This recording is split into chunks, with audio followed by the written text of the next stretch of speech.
বাঁধাকপির পকোড়া বানাবার জন্য এখানে আছে বেসন, চালের গুঁড়ো, পেঁয়াজ কুচি, কাঁচা লঙ্কা কুচি, আদা কুচি আর নিয়েছি মিহিন করে কেটে রাখা বাঁধাকপি।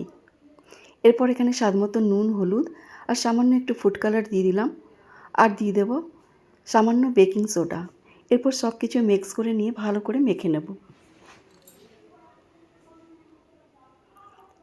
গ্যাসের উপরে কড়াই চাপিয়ে দিয়েছি, সাদা তেল গরম করতে দিয়ে দিলাম।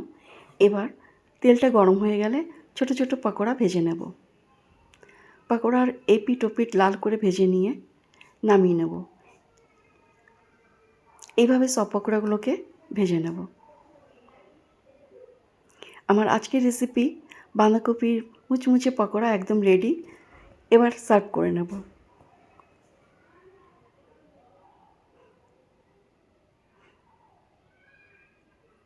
সসের সঙ্গে সার্ভ করে নিলাম। দারুণ হয়েছে।